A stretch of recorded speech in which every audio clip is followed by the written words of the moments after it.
Hey everybody, just wanted to make another quick devotion. We're going to be continuing our time in Matthew.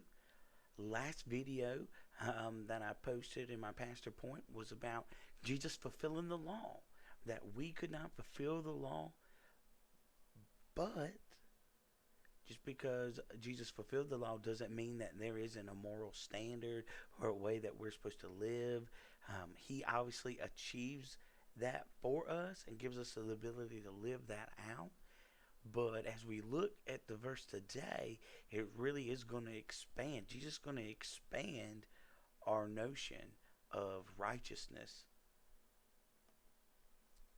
Matthew 5:21 through 24. You have heard that it was said to our ancestors, do not murder, and whoever murders will be subject to judgment. But I tell you, everyone who is angry with his brother or sister will be subject to judgment.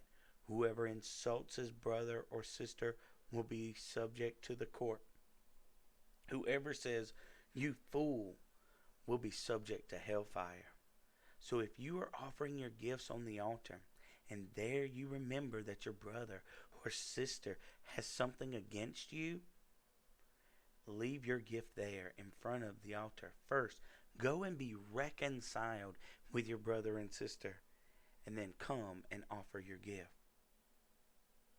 Jesus very much puts it clearly here that it is the heart of the issue. Murder starts in our heart, that we are sinful for that, and we need to be careful about our heart. We need to look, sometimes we look at, oh, well, it's the actions that we do. Those are important, but also where is our heart in things? What is our emotional position? What are our thoughts? What do we have as our moral compass, our character, our inside? That matters. And the relationships that we have with people and how we deal with people very much matters.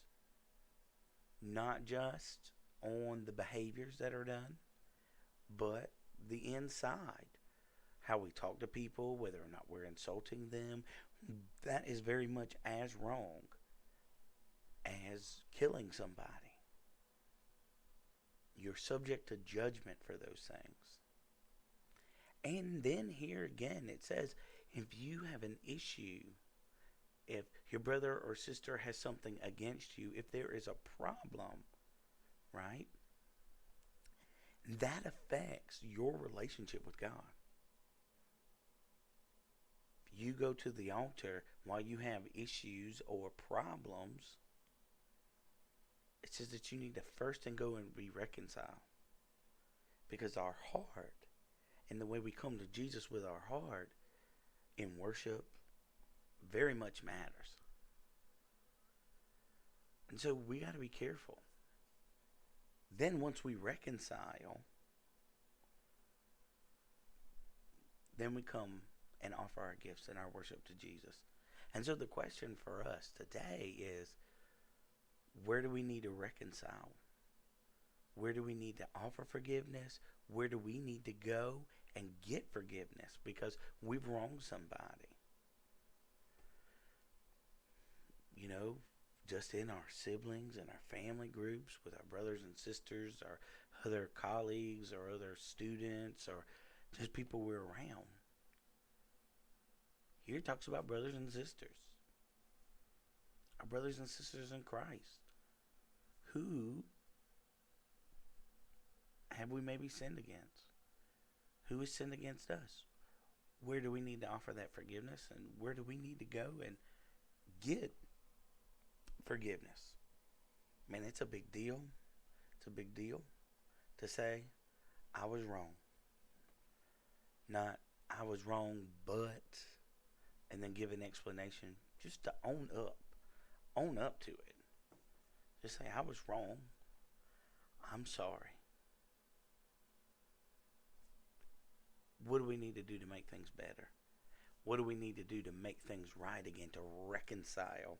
See, forgiveness, takes one. It takes one person to give forgiveness. I can give forgiveness to somebody. But to reconcile a relationship, man, that takes two. two people to work on it, to admit they did something wrong, take an account of that, deal with it, and then work on it. You know, sometimes it's easy to say, "Oh, forgive and forget," but sometimes it takes work to reconcile.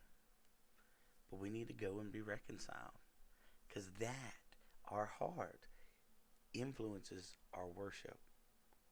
And so when we come to Jesus, He tells us when we come to the altar, make sure that our heart is right, because our heart matters.